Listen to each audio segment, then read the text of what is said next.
नमस्कार। हमने आपको अपनी पहली वीडियो में अव्ययभाव समास, कर्मधारय समास तथा बहुव्रीहि समास के विषय में बताया था। चलिए अब हम द्विगु समास के विषय में चर्चा करेंगे। द्विगु समास, जिस समास में पूर्व पद संख्यावाचक होता है और उत्तर पद उस संख्या का विशेष्य होता है, उसे द्विगु समास कहते हैं। देखिए उदाहरण द्वारा आपको बताते हैं। पंच गवम, पंच 5 गवम गायें। तो यहाँ पर पूर्व पद पंच है और उत्तर पद गवम है। पूर्व पद संख्या है और यह संख्या किसकी बताई जा रही है? गवम, गायों की।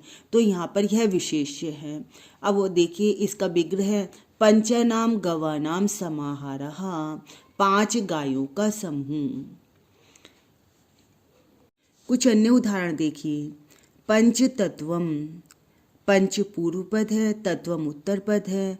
पूर्व पद पंच संख्यावाचक है तथा तत्व विशेष्य है। अब यहाँ पर इसका विग्रह देखिए। पंचनाम तत्वानाम समाहारः, 5 तत्वों का समूह। सप्त अध्यायी, सप्त पूर्व पद, अध्यायी उत्तर पद। सप्तानाम अध्यायानाम समाहारः, 7 अध्यायों का समूह। त्रिभुजः, त्रयाणाम भुजानाम समाहारः, 3 भुजाओं का समूह। त्रिदेवः, त्रयाणाम देवानाम समाहारः, 3 देवताओं का समूह। चतुर्युग, चतुराणाम युगानाम समाहारः, 4 युगों का समूह। पंचपात्रः, पंचानाम पात्राणाम समाहारः, 5 पात्रों का समूह। त्रिलोकः, त्रयाणाम लोकानाम समाहारः, 3 लोकों का समूह। सप्तद्वीपः, सप्तानाम द्वीपानाम समाहारः, 7 द्वीपों का समूह। आइए अब आपको द्वंद्व समास के विषय में बताते हैं। द्वंद्व समास की परिभाषा देखिए। जिस समास में आए हुए सभी पद समान विभक्ति वाले होते हैं और उनमें प्रत्येक शब्द के बाद विग्रह की अवस्था में च और अव्यय का प्रयोग होता है, उसे द्वंद्व समास कहते हैं। देखिए उदाहरण द्वारा। पितरौ, इसका विग्रह है माता च पिता च, माता और पिता। तो यहाँ पर माता और पिता दोनों ही समान विभक्ति वाले शब्द हैं तथा दोनों के बाद च अव्यय का प्रयोग हुआ है। तो इस प्रकार से यहाँ पर द्वंद्व समास है। पुनः देख लीजिए। पितरौ माता च पिता च, तो जिस समास में आए हुए सभी पद समान विभक्ति वाले होते हैं, माता भी और पिता भी दोनों ही समान विभक्ति वाले होते हैं और उनमें प्रत्येक शब्द के बाद विग्रह की अवस्था में च का प्रयोग होता है। तो यहाँ पर देखिए माता के बाद और पिता के बाद च अव्यय का प्रयोग हुआ है, इसलिए यहाँ पर द्वंद्व समास है। कुछ अन्य उदाहरण देखिए। राम कृष्णौ, रामश्च कृष्णश्च, राम और कृष्ण। राम लक्ष्मण भरतः, रामश्च लक्ष्मणश्च भरतश्च, राम लक्ष्मण और भरत। हंसौ, हंसी च हंसश्च, हंसिनी और हंस। ब्राह्मणौ, ब्राह्मणी च ब्राह्मणः च, ब्राह्मणी और ब्राह्मण। सीता रामौ, सीता च रामः च, सीता और राम। पुत्र पौत्रम, पुत्राश्च पौत्रश्च, पुत्र और पौत्र। मुख नासिकाम, मुखम च नासिका च, मुख और नासिका। दधि घृतम, दधि च घृतम च, दधि और घृत, दही और घी। रथ अश्वम, रथाश्च अश्वाश्च, रथ और अश्व, रथ और घोड़ा। आइए अब हम आपको तत्पुरुष समास के विषय में बताते हैं।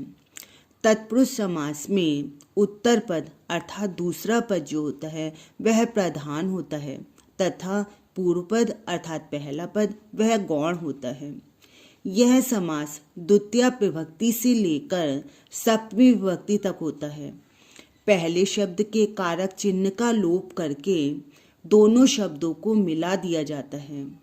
पहले शब्द में जो विभक्ति होती है उसी के आधार पर समास का नामकरण होता है। इस प्रकार से तत्पुरुष समास के 6 भेद होते हैं। देखिए, द्वितीय तत्पुरुष, तृतीय तत्पुरुष, चतुर्थी तत्पुरुष, पंचमी तत्पुरुष, षष्ठी तत्पुरुष और सप्तमी तत्पुरुष। अब आप इसमें थोड़ा कंफ्यूज हो रहे होंगे। इसको अच्छी तरह से समझने के लिए मैं आपको उदाहरण द्वारा बताती हूँ। बन गमनः, इसका विग्रह है बनम गमनः। अब आप देखिए, इसका अर्थ है बन को गमन। यहाँ पर आपको दिखाई दे रहा है को, यह है कर्म कारक का चिन्ह है को, तो यहाँ पर द्वितीय विभक्ति है। यहाँ पर आपको अभी बताया था कि पहले शब्द के कारक चिन्ह का लोप करके, जो ये कारक चिन्ह है इसका लोप करने के बाद दोनों शब्दों को मिला दिया जाता है। मतलब हमने इसका लोप कर दिया तो इनको मिलाकर बना बन गमना। हाँ, मिला दिया जाता है। पहले शब्द के जो विभक्ति होती है, इसमें जो भी विभक्ति है पहले में बनम, अर्थात इसमें द्वितीय विभक्ति है, तो वह जो विभक्ति होती है उसी के आधार पर समास का नामकरण होता है। तो यहाँ पर बनम द्वितीय विभक्ति है, इसके आधार पर इस समास का नामकरण हुआ द्वितीय तत्पुरुष समास। इसी आधार पर अब हम अन्य तत्पुरुष समास को भी आपको बताएंगे। इस प्रकार से तत्पुरुष समास 6 प्रकार के होते हैं। इनके 6 भेद हैं। इन 6 भेदों के बारे में अब हम चर्चा करेंगे। द्वितीय तत्पुरुष, इसमें कर्म कारक के चिन्ह को का लोप हो जाता है। उदाहरण देखिए, स्वर्ग प्राप्तः, स्वर्गम प्राप्तः। स्वर्ग को प्राप्त, तो स्वर्गम में द्वितीय विभक्ति का जो चिन्ह है उसका लोप हो गया और स्वर्ग प्राप्तः बन गया। वन गमनः, बनम गमनः, बन को गमन। देश गतः, देशम गतः, देश को गया हुआ। भय प्राप्तः, भयम प्राप्तः, भय को प्राप्त। विस्मय आपन्नः, विस्मयम आपन्नः, विस्मय को प्राप्त। यहाँ पर देखिए, हर जगह को का द्वितीय विभक्ति का जो कर्म कारक का चिन्ह है उसका लोप हो गया, अतः यहाँ पर द्वितीय तत्पुरुष समास है। तृतीय तत्पुरुष, इसमें करण कारक के चिन्ह से के द्वारा का लोप होता है। उदाहरण देखिए, सुख युक्तः, सुखेन युक्तः, सुख से युक्त। यहाँ पर से का लोप हो जाता है और सुख युक्त रह जाता है शेष। मदांधः, मदेन अंधः, मद से अंधा। रोगग्रस्तः, रोगेण ग्रस्तः, रोग से ग्रस्त। शीर्षासनः, शीर्षेण आसनः, शीर्ष से के द्वारा आसन। सूरकृतः, सूरेण कृतः, सूर के द्वारा किया हुआ। चतुर्थी तत्पुरुष समास, इसमें संप्रदान कारक के चिन्ह के लिए का लोप हो जाता है। उदाहरण देखिए, हवन सामग्री, हवनाय सामग्री। हवन के लिए सामग्री, यहाँ पर हवनाय हवन के लिए, तो यहाँ पर चतुर्थी विभक्ति के जो संप्रदान कारक है उसके के लिए के चिन्ह का लोप हो जाता है और समस्त पद शेष रह जाता है हवन सामग्री। भोजन सामग्री, भोजनाय सामग्री, भोजन के लिए सामग्री। यज्ञशाला, यज्ञायशाला, यज्ञ के लिए शाला। भूत बलि ही, भूतेभ्यः बलि ही, प्राणियों के लिए बलि। शरणागतः, शरणाय आगतः, शरण के लिए आया। पंचमी तत्पुरुष समास, इसमें अपादान कारक के चिन्ह से का लोप हो जाता है। उदाहरण देखिए, रोग मुक्तः, रोगात मुक्तः, रोग से मुक्त।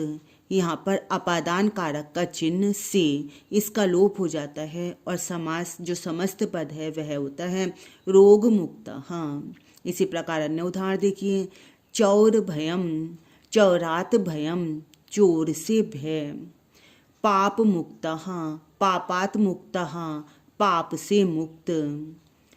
जन्मांधः जन्मात् अंधः जन्म से अंधा। जीवन मुक्तः जीवनात् मुक्तः जीवन से मुक्त। पथ भ्रष्टः पथात भ्रष्टः पथ से भ्रष्ट। यहाँ पर सभी उदाहरण में आपने देखा कि अपदान कारक का चिन्ह से इसका लोप हो गया है। षष्ठी तत्पुरुष समास, इसमें संबंध कारक के चिन्ह का, की, के का लोप हो जाता है। उदाहरण देखिए, राजपुत्रः राज्ञः पुत्रः राजा का पुत्र। तो यहाँ पर संबंध कारक का चिन्ह का, इसका लोप हो जाता है। सूर्योदयः सूर्यस्य उदयः सूर्य का उदय। राजनीतिः राज्ञः नीतिः राज की नीति। गृह कार्यम गृहस्य कार्यम घर का कार्य। सुख भोगः सुखस्य भोगः सुख का भोग। विचाराधीनः विचारस्य अधीनः विचार के अधीन। जल राशि जलस्य राशि जल की राशि। तो यहाँ पर समस्त पदों में जो यह संबंध कारक के चिन्ह थे का, की और के, इन सभी का लोप हो जाता है, अतः यहाँ पर षष्ठी तत्पुरुष समास है। सप्तमी तत्पुरुष समास, इसमें अधिकरण कारक के चिन्ह में पर का लोप हो जाता है। उदाहरण देखिए, गृह प्रवेशः गृहे प्रवेशः घर में प्रवेश। तो यहाँ पर समस्त पद गृह प्रवेश में जो अधिकरण कारक का चिन्ह में का लोप हो जाता है। जलमग्नः जले मग्नः जल में मग्न। शास्त्र निपुणः शास्त्रेषु निपुणः शास्त्रों में निपुण। कार्यदक्षः कार्येषु दक्षः कार्यों में दक्ष। शरणागतः शरणे आगतः शरण में आया हुआ। नरश्रेष्ठः नरेषु श्रेष्ठः नरों में श्रेष्ठ। तो यहाँ पर देखिए, जितने भी समस्त पद हैं इन सभी में अधिकरण कारक के चिन्ह में का लोप हो गया है, अतः यहाँ पर सप्तमी तत्पुरुष समास है। आपको तत्पुरुष समास के एक भेद नए तत्पुरुष समास के बारे में बताते हैं। नए तत्पुरुष समास में पूर्व पद में निषेध सूचक आ अथवा अन उपसर्ग का प्रयोग होता है। उदाहरण द्वारा देखिए, अधार्मिकः न धार्मिकः जो धार्मिक नहीं है। अब्राह्मणः न ब्राह्मणः जो ब्राह्मण नहीं है। अनपेक्षितः अनअपेक्षितः जो अपेक्षित नहीं है। अनुपस्थितः न उपस्थितः जो उपस्थित नहीं है। अनुचितः न उचितः जो उचित नहीं है। तो यहाँ पर देखिए, आ और अन यह उपसर्ग का प्रयोग हुआ है जो कि निषेध सूचक है, अतः यहाँ पर नए तत्पुरुष समास है।